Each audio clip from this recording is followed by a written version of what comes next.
इकट्ठे नहीं होना। अरे सुनेंगे सभी की, लेकिन थोड़ा गैप बनाओ।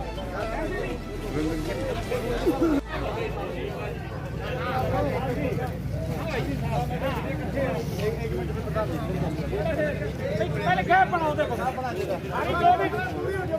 जो जायज डिमांड है वो पहुंचा दी जाएगी। जो डिसीजन लेना है अथॉरिटी सुन लेंगे। सुन लो। अरे असल टाइम पे ली जा रही है, नहीं ली जा रही है, वो चीज सबसे पहले अपनी सेफ्टी। इसके लिए थोड़ा सा फासला बनाओ। आप सभी इतना फासला बनाओ। अब बताओ जो पगड़ी पत्ती है उसी के आधार पर हमारा क्यों खरीदता है? मेन हमारी यही प्रॉब्लम है। सभी की यही है। सभी की यही है। तो ऐसा करो ना, आप इस पे लिखित में दे दो। लिखित में सरकार में कई बार दे लिया जी।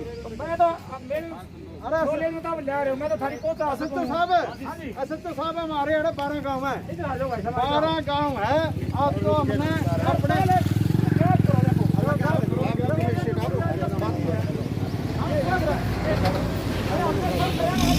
सही रहना। तो पहले बात वो है, स्वस्थ रहेंगे तो ये फसल लगे तो बात की चीज है। स्वस्थ तो रहने पहले बताओ। तो साहब इस तरह वैसे तो गेहूँ 1 तारीख ने चालू करेगा जी। हाँ, लेकिन ये कोरोना जो महामारी आई इसकी वजह से हम भी था।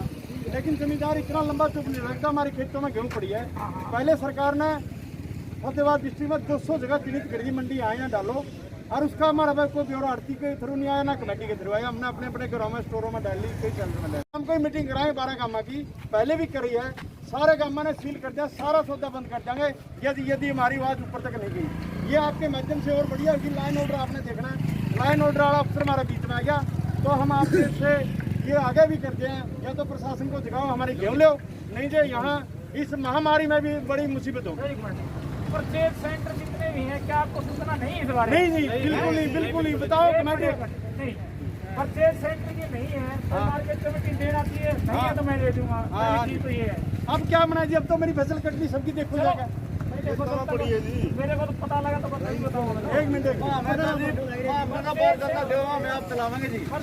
बार करना दो 1 मिनट की।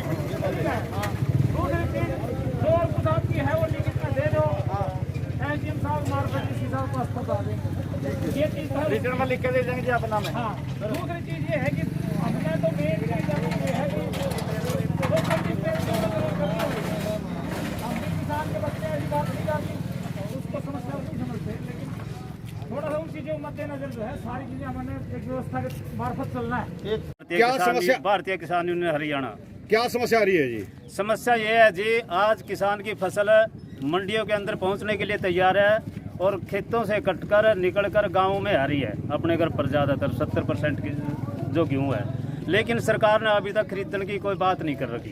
कहीं भी किसी भी मंडी के अंदर कहीं जो इन 3-3 गाँवों के 4-4 गाँवों की बात कर रही थी, वहाँ वो भी बात अभी तक नहीं बनी कि भाई 3-4 गाँवों की एक जगह गेहूँ हम ले लेंगे। वो बात न वो भी बात नहीं हुई। लेकिन सबसे बड़ी जो समस्या इन्होंने की है, ऑनलाइन सिस्टम जो किया है, इसके अंदर किसानों की मार इसलिए भी साथ में पड़ रही है कि किसानों ने ऑनलाइन तो करवा दी, लेकिन उसकी जो ज़मीन वेरीफाई होनी है, वो ज़मीन वेरीफाई इतनी होगी जिसके 20 किल्ले हैं, 20 एकड़ की उसकी फसल खड़ी है, ऑनलाइन करवा रखी है, लेकिन आधा किल्ला उसकी वो वेरीफाई है ज़मीन। इसलिए किसान को वहाँ भी मार पड़ रही है। इसीलिए यही तो सरसों की कमी है और यही आगे गेहूँ के अंदर भी आएगी। लेकिन जो सरकार ने गेहूँ या फसल की जो ऑनलाइन करके है, और सरकार ने सीधी बात जो करी है खरीदने की, ये किसान और आड़तियों का आपस में एक बहुत बड़ा टकराव ले आकर कि इनकी आपस में भाईचारा खत्म करने की बात है। किसान चाहता है कि भाई आड़तिया का और किसान का आपस में बिगाड़ न हो, क्योंकि जो अगर पैसे की जरूरत पड़ती है जिस टाइम किसान को, वो किसान आधी रात भी जाकर आड़तिया के पास से जाकर ले आवेगा, पैसा उठा लेगा। जो कोई बीमार है वहाँ जाकर ले आवेगा। वो आड़ती भी बैंक से लेने जाएगा तो बैंक वाले तो 2 बजे के बाद भी देवेंगे को नहीं। आप क्या चाहते हैं? हम चाहते हैं कि भाई जिस तरह से पहले खरीद होती थी इसी ढंग से खरीदो। अगर कोई व्यवस्था करनी है तो पहले इन किसानों को और आड़तियों को पहले नहीं पूरा तैयार करके उस टाइम तैयार कराए। फिलहाल तो ये लंगड़े हैं, इसका बारे में ज्ञान ही नहीं है इनको। पहले कोई भी चीज़ तैयार की जाती है, जिस देश के अंदर कोई चीज़ लागू होती है, पहले उसको शिक्षित करके तब जाकर उसको लागू करें। क्या आरती के थ्रू आप बेचना चाहते हैं फसल? हम आड़ती के थ्रू बेचना चाहते हैं कि भाई जो हमारी फसल है फिलहाल जो है वो आड़ती के थ्रू जाए, ताकि किसान की और आड़ती की आपस में रौला न पड़े। या फिर जो इन्होंने कर रखी आड़ती की बात मान लो, आज जो आड़ती धक्के खा रहे हैं मंडियों के अंदर, वो किसान अपनी जगह धक्के खा रहे हैं, वो अपना हड़ताल करे बैठे हैं। किसानों का सिस्टम अनाज आता है, चाहे धान हो चाहे इसमें ये फसल है गेहूं वगैरह की, उस टाइम आकर ये हड़ताल कर देते हैं और मंडियों की भी हड़ताल हो जाती है, मजदूरों की भी हड़ताल हो जाती है। सरकार भी कहती है हम ये बात नहीं मानेंगे, वो बात नहीं मानेंगे, लेकिन सारी जो गंडा सहारा चलता है वो चलता है किसान का गला का ऊपर। किसान की फसल को लुटने का एक सरकार द्वारा, व्यापारियों द्वारा एक तरीका है।